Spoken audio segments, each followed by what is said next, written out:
여러분 안녕하세요. 김주영 변호사입니다. 만약 여러분이 오늘이 바로 산재를 당한 첫날이라면 정말 정신없는 하루를 보냈을 겁니다. 그러면서 동시에 앞으로 내가 어떻게 해야 되는지에 대해서 백방으로 수소문도 해보고 여기저기 알아보려고 노력을 할 겁니다. 그런 분들을 위해서 제가 이 영상을 준비했는데요. 자, 만약에 여러분이 오늘 어떤 프레스기 때문에 내 손가락이라던가 신체 부위를 크게 다치는 사고, 절단상이라던가 이런 것들을 당했다. 아니면 눌려지는 사고, 꺾이는 사고, 팔이 빠지는 사고, 기타 여러 가지 사고를 당했다고 한다면 여러분은 분명히 지금 산재 지정 의료기관에서 치료를 받고 계신 그런 상태일 겁니다. 규모가 조금 되는 대부분의 병원은 다 산재 지정 의료기관이기 때문에 여러분들이 치료를 받으시는 그곳에서 원무과 과장님이 대부분의 산재 관련 서류를 다 챙겨주실 수가 있기 때문에 여러분들은 큰 걱정 없이 일단은 치료만 받으시면 되는 그런 상태입니다. 간혹 가다가 노무사님이나 손해사정사분들께서 병원을 돌아다니면서 영업을 하고 산재보험에서 나오는 급여에 대해서 10% 정도 내가 수수료를 받고 일을 봐주고 있으니까 맡겨달라고 하시는 분들이 계시는데요. 원무과에서도 그 정도 일처리는 충분히 할 수가 있고, 근로복지공단에서도 충분히 역량 있는 의사 선생님을 통해서 요양급여 신청에 대해서 판단을 하게 되는 것이고, 마지막 요양 종결이 되었을 때 장애 등급이라던가 얼만큼의 장애급여를 지급해야 되는지를 판단을 해서 지급하고 있으니까 이 부분에 대해서 만약 어떤 노무사님이나 손해사정사분들이 다가와서 큰 금액을 받을 수 있게 해주겠다라고 한다고 하더라도 사실은 나의 몸 상태만 정확하게 판단할 수 있는 의료 기록만 제대로 확보할 수 있다면은 그분들의 도움은 그 단계에서 필요하지 않은 경우가 대부분이기 때문에 이런 부분은 좀 유의해서 좀 접근을 하셨으면 좋겠고요. 일단은 원무과에서 필요한 협조를 받아서 내가 요양 신청을 하고 요양 승인이 떨어지고 나면 여러분들은 큰 걱정이 없이 산재에 관한 치료를 잘 받으시면 되는 겁니다. 정말 개인적으로는 큰 일이 벌어진 것이기 때문에 산재 치료를 받다 보면 어느 순간 나 보상 어떻게 받아야 되는 거지 라고 고민하는 순간이 오게 되는데요. 이때부터가 정말로 법적인 검토를 꼼꼼하게 해봐야 되는 그런 순간이라고 할 수 있습니다. 자, 여러분들이 어디서 근무를 하는가가 중요한데, 이때 이 어디서라는 거는 누구를 위해서 나는 근로하는 사람인가 라는 것을 정확하게 파악하는 게 중요하다는 거예요.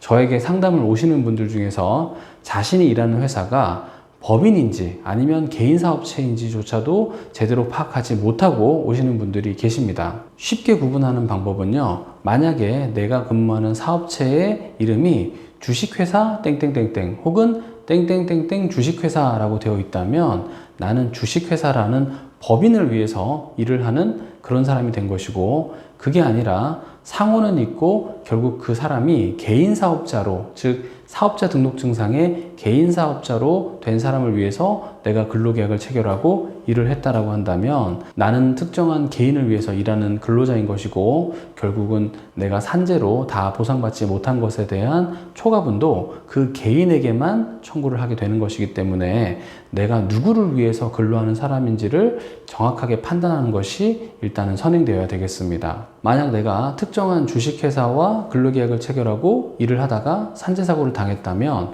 내가 이때 가장 염두에 둬야 되는 것은 그 주식회사가 언제까지 존속할 것인가, 즉 그 회사에게 내가 돈을 달라고 청구했을 때 과연 그 회사에는 돈이 남아있을 수 있을까라는 것을 생각을 하셔야 되는 거예요. 요즘에는 주식회사 설립하는 것이 매우 쉽기 때문에 어떤 사람이 사업을 하기 위해서 주식회사를 설립해서 사업을 진행하다가 안 되면 그냥 그 주식회사를 그냥 방치해버리고 본인은 책임을 지지 않고 이런 행동들을 많이 하기 때문에요. 만약에 내가 주식회사와 근로계약을 체결해서 일을 하던 도중에 다쳤는데 그 회사는 돈이 거의 없는 회사다라고 한다면 내가 실질적인 손해배상을 받을 수 있는지 여부에 대한 그 결과가 완전히 달라질 수 있기 때문에 이게 아주 중요한 포인트라고 할 수 있습니다. 이와 달리 내가 어떤 개인 사업자를 위해서 일을 했던 근로자이고 거기서 내가 산재로 다쳤기 때문에 산재 초과분에 대해서 손해배상 청구를 한다고 한다면 그 개인이 돈을 가지고 있는지, 즉 지급 여력이 있는지를 확인하는 게 무엇보다 중요하겠죠.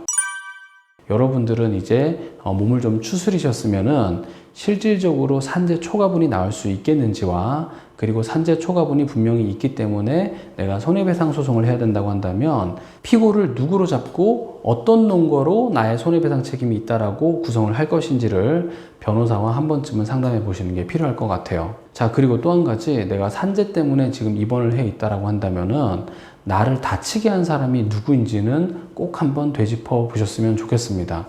회사에 있는 나의 동료가 기계를 잘못 작동시키는 바람에 내가 손을 다치거나 다리를 다치거나 팔을 다치거나 심하게 다치거나 혹은 내 가족이 죽었다, 이런 상황을 가정해 본다면은 가해행위를 한 사람 그 사람조차도 결국은 나의 사업주를 위해서 업무를 하던 그런 사람이지 않습니까? 그러니까 업무와 관련해서 나의 동료인 회사원이나 이런 사람들이 가해행위를 했다라고 한다면 직접 가해행위를 한 사람에 대해서는 불법행위에 기한 손해배상 책임을 물으면 되는 것이고, 나의 사업주에 대해서는 나에 대한 안전배려 의무 위반과 그리고 이 불법행위로 인한 손해배상 책임이 있는 이 사람의 사용자로서의 사용자 책임을 물으면 되는 것이니까 부진정 연대 책임으로 물을 수가 있게 되는 것입니다. 자, 그런데 모든 상황이 이렇게 쉽게 법률 관계가 정리되는 것은 아니죠. 그래서 문제가 되는 겁니다. 나에게 가해행위를 한 사람이 직접적인 고용관계에 있지 않은 사람 혹은 우리 회사의 어떤 협력업체인 사람에 불과할 경우에는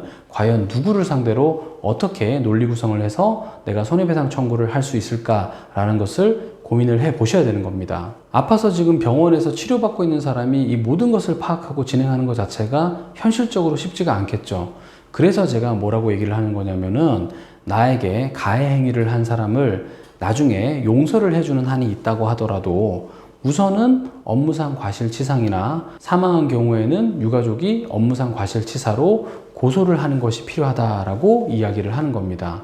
그렇게 해야 수사기관에서 가해자에 대해서 제대로 조사를 할 것이고, 조사된 결과를 바탕으로 해서 변호사나 이런 사람들이 충분히 소송이 가능하게끔 논리 구성을 할 수 있는 것이기 때문에 만약에 내가 산재로 지금 피해를 입어서 병원에 와 있다라고 한다면 가해자에 대해서 고소를 하고 처벌을 원하는 것을 적극적으로 한번 고려해 보시기를 저는 추천을 드리는 겁니다. 만약에 나에게 손해배상 책임이 있는 사람 중에 경제적인 여력이 있는 사람이 있다면 그 사람 재산에 재빠르게 가압류를 신청하고 하는 것도 변호사를 통해서 하실 수 있게 되는 것입니다. 만약 여러분의 사건에서 가해자라던가 손해배상 책임을 져야 될 사람들이 경제적으로 지급 여력이 충분하다면 여러분은 큰 걱정을 하지 않으셔도 되고 온전히 치료에 집중을 하시면 되는 겁니다.